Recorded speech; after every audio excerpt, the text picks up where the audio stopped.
एक समय की बात है, भगवान श्री कृष्ण के एक प्रिय मित्र उनसे मिलने के लिए द्वारिका नगरी पधारे।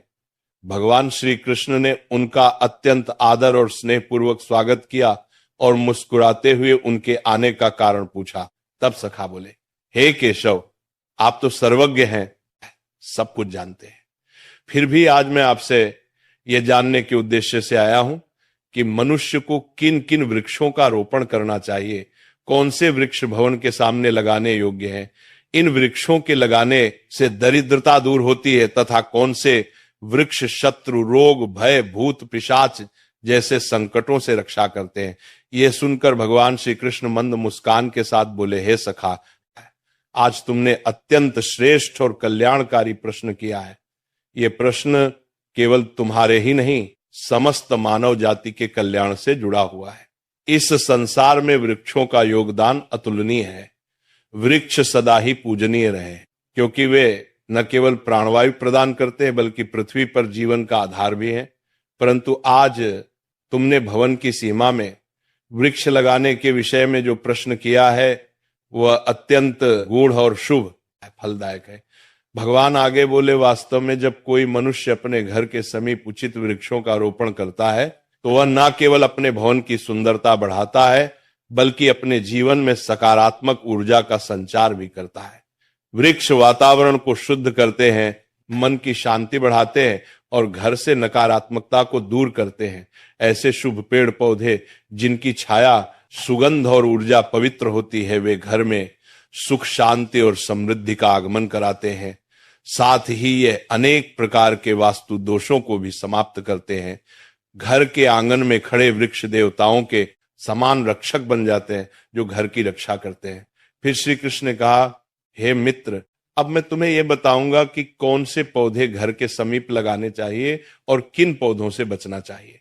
परंतु उससे पहले मैं तुम्हें एक प्राचीन कथा सुनाता हूं। इस कथा के माध्यम से तुम स्वयं समझ सकोगे कि वृक्षों और पौधों का मनुष्य के जीवन पर कितना गहरा प्रभाव होता है। कौन से वृक्ष दरिद्रता को आमंत्रित करते हैं और कौन से सुख समृद्धि का प्रसार करते हैं।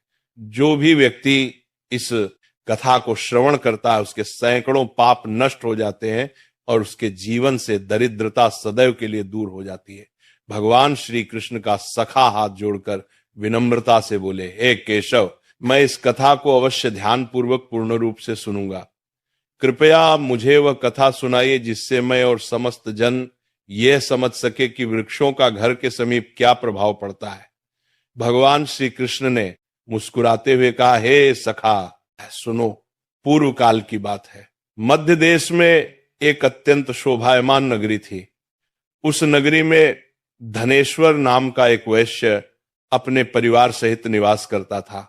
धनेश्वर धनवान था, परंतु उससे भी अधिक वह ईश्वर भक्त था। वह प्रतिदिन भगवान विष्णु की पूजा अर्चना करता, मंदिर जाता और दान पुण्य में सदैव तत्पर रहता। उसकी पत्नी सुमति भी अत्यंत सुशील, धार्मिक और गृह कार्य में निपुण थी। उनके घर में धन धान्य, सुख संपत्ति और प्रसन्नता की कोई कमी नहीं थी। भगवान की कृपा से उनका जीवन पूर्णतया आनंदमय था। इस प्रकार अनेक वर्ष शांति से बीत गए।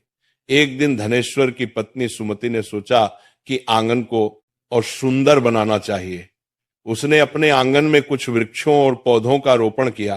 प्रतिदिन वह उन पौधों को जल चढ़ाती, उन्हें पूजती और उनकी सेवा करती रही। किंतु उसे यह ज्ञान नहीं था कि कौन से वृक्ष शुभ फल देने वाले हैं और कौन से अशुभ प्रभाव डालने वाले हैं। इसलिए उसने केवल अपनी इच्छा से जो वृक्ष उसे सुंदर और प्रिय लगे वही लगा दिए। दुर्भाग्यवश उन्हीं वृक्षों में अधिकांश ऐसे थे जो वास्तु और धर्म के अनुसार घर के लिए अशुभ माने जाते हैं। समय बीतने पर उनके घर में धीरे धीरे अनिष्ट के लक्षण प्रकट होने लगे। पहले धनेश्वर के व्यापार में भारी हानि हुई। उसके बाद घर में कलह और विवाद बढ़ने लगे। पति पत्नी में बार बार झगड़े होने लगे। जैसे जैसे वो वृक्ष बने होते गए वैसे वैसे उनके जीवन में दुख, दरिद्रता और क्लेश बढ़ता गया। धनेश्वर का व्यापार पूरी तरह से डूब गया। घर में रखा धन समाप्त हो गया। यहां तक कि भोजन के लिए भी पैसे ना बचे। भूख और चिंता से घर का वातावरण भारी हो गया। धनेश्वर की पत्नी अत्यंत दुखी रहने लगी। कभी वो अपने पति पर क्रोध करती तो कभी स्वयं को कोसती। एक दिन उसने क्रोधित होकर कहा, हे स्वामी, अब तो कुछ काम करो, कहीं जाकर कुछ कमाई लाओ। तब धनेश्वर गांव गांव घूमकर काम मांगने लगा, परंतु कोई भी उसे कार्य नहीं देता था। थक कर वह घर लौट आया और बोला, हे भद्रे, मुझे कहीं पर भी कोई काम नहीं मिला, अब मैं कहां जाऊं। ये सुनकर सुमति और भी व्यथित हो उठी। धीरे धीरे उन्होंने घर के सारे गहने बेच डाले। जो थोड़ा बहुत अन्न प्राप्त हुआ उसी से उन्होंने कुछ दिन पेट पाला, परंतु अब उनके पास कुछ भी नहीं बचा। इस प्रकार केवल अशुभ वृक्षों के रोपण के कारण वह परिवार जो कभी समृद्धि और आनंद का प्रतीक था, पूर्णतया दरिद्रता और दुख में डूब गया। किंतु धनेश्वर और सुमति यह नहीं समझ पाए कि उनके दुर्भाग्य का मूल कारण उनके ही आंगन में लगाए गए वे अशुभ वृक्ष थे। फिर एक दिन की बात है, जब धनेश्वर और सुमति अत्यंत दुखी और निर्धन हो चुके थे, उसी समय एक साधु महात्मा उनके द्वार पर पधारे। वे साधु महाराज तेजस्वी मुखमंडल वाले, शांति और करुणा से ओतप्रोत एक दिव्य आभा से युक्त थे। उन्हें देखकर धनेश्वर तत्काल उठ खड़ा हुआ, दोनों हाथ जोड़कर नम्रता से प्रणाम किया और बोला, हे साधु महाराज, पधारिए। इस गरीब के घर में आपका स्वागत है।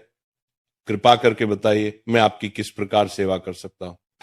साधु महाराज ने शांत स्वर में कहा, हे महोदय, मैं कई दिनों से तीर्थ यात्रा पर हूं। निरंतर भ्रमण करते हुए अत्यंत थक गया हूं, इसलिए विश्राम के लिए कोई स्थान ढूंढ रहा था। यदि तुम्हें कोई आपत्ति ना हो तो मुझे अपने घर में कुछ समय ठहरने दो। मैं कई दिनों से भूखा भी हूं।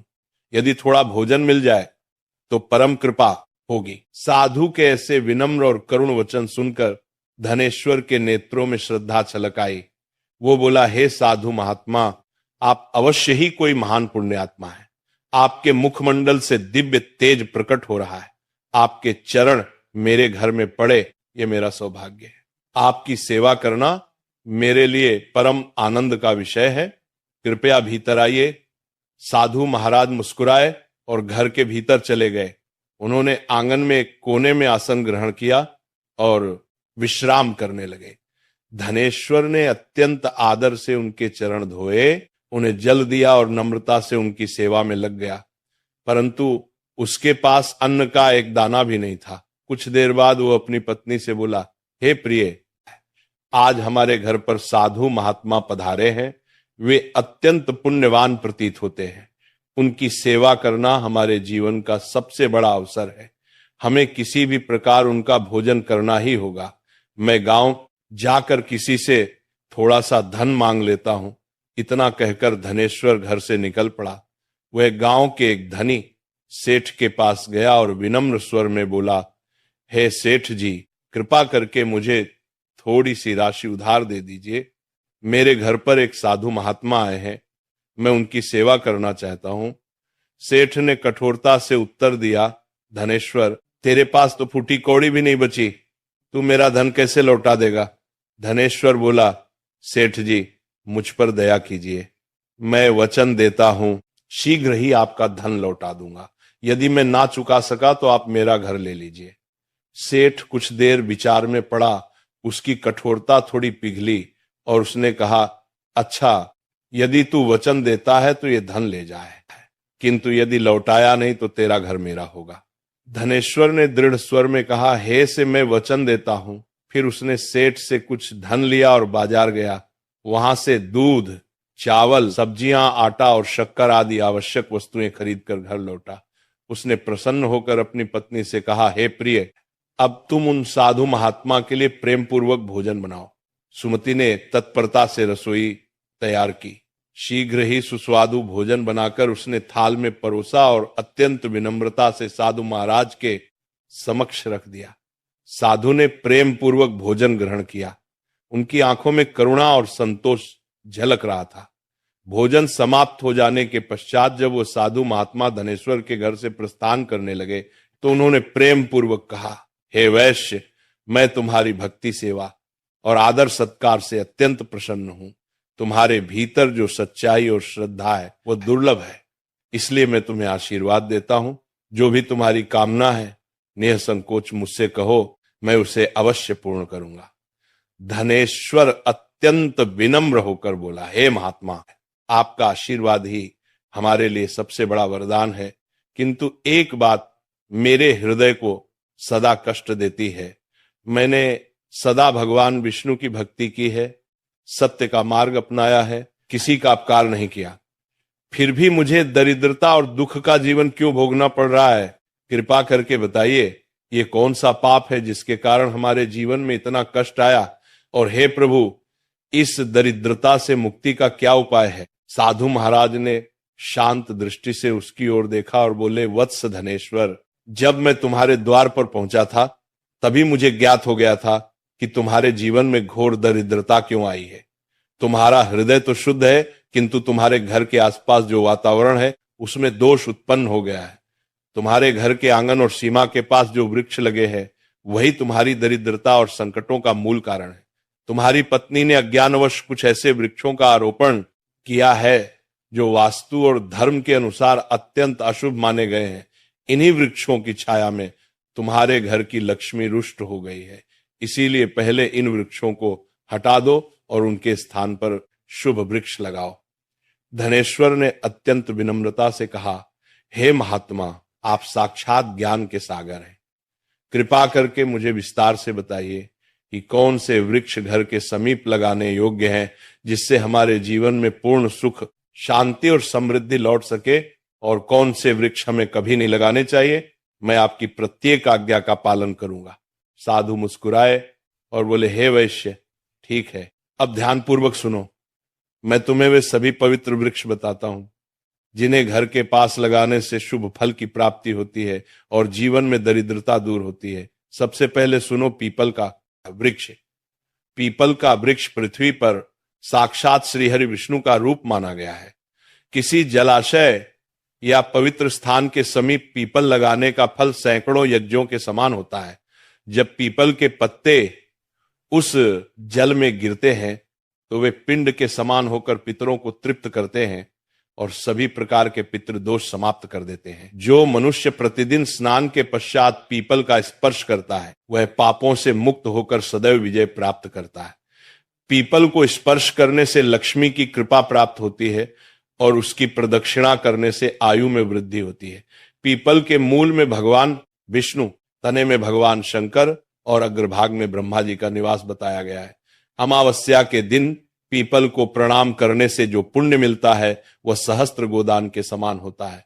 इस संसार में पीपल के समान कोई दूसरा पवित्र वृक्ष नहीं है, क्योंकि स्वयं श्रीहरि इस वृक्ष के रूप में धरती पर विराजमान है। जो व्यक्ति पीपल को काटता है या उसकी शाखा तोड़ता है वो महान पाप का भागी होता है और एक कल्प तक नरक में यातना भोगता है। इसलिए हे वैश्य, पीपल की सेवा करो, उसे जल दो और कभी हानि मत पहुंचाओ। ये वृक्ष धन, संपत्ति और सुख का स्रोत है। साधु ने कुछ क्षण रुककर कहा, सुनो दूसरा वृक्ष, आंवले का वृक्ष। आंवला समस्त लोकों में पवित्र और शुभ माना गया है। इसे अमृत फल कहा गया है। आंवला लगाने और उसकी पूजा करने से मनुष्य जन्म मृत्यु के बंधन से मुक्त होता है। यह वृक्ष भगवान विष्णु को अत्यंत प्रिय है। जो व्यक्ति प्रतिदिन आंवले का सेवन करता है या उसकी छाया में बैठकर ध्यान करता है उसके सभी पाप नष्ट हो जाते हैं। आंवला खाने से मनुष्य की आयु बढ़ती है, उसका शरीर पुष्ट और रोग मुक्त रहता है। जो मनुष्य प्रतिदिन आंवले का सेवन करता है वह दीर्घायु, तेजस्वी और बलवान होता है। आंवले का रस जल में मिलाकर पीने से सभी प्रकार के रोगों का नाश होता है। विशेषतः नेत्र, त्वचा और मन के विकार दूर होते हैं। यदि कोई व्यक्ति आंवले का जल स्नान में मिलाकर स्नान करे तो उसके जीवन से दरिद्रता, क्लेश और दुर्भाग्य दूर हो जाते हैं तथा वह सभी प्रकार के ऐश्वर्य और सौभाग्य का अधिकारी बनता है। जिस घर में आंवला सदा विद्यमान रहता है वहां पर दैत्य, राक्षस और नकारात्मक शक्तियां कभी प्रवेश नहीं करती। एकादशी के दिन यदि आंवले का दर्शन या सेवन किया जाए तो मनुष्य को वह पुण्य प्राप्त होता है जो समस्त तीर्थों के स्नान से भी अधिक होता है। अपने केशों में आंवले का प्रयोग करने वाला मनुष्य दीर्घायु होता है और उसे मृत्यु के पश्चात पुनः इस नश्वर लोक में जन्म नहीं लेना पड़ता। जिस घर के द्वार या आंगन के पास आंवले का वृक्ष होता है वहां साक्षात श्री लक्ष्मी नारायण का निवास माना गया है, क्योंकि वह स्थान पवित्र, समृद्ध और शांति से भरा रहता है। अब सुनो साधु आगे बोले। तीसरा शुभ वृक्ष है अशोक का वृक्ष। इसके नाम में ही शोक का नाश निहित है। अशोक वृक्ष में अप्सराओं का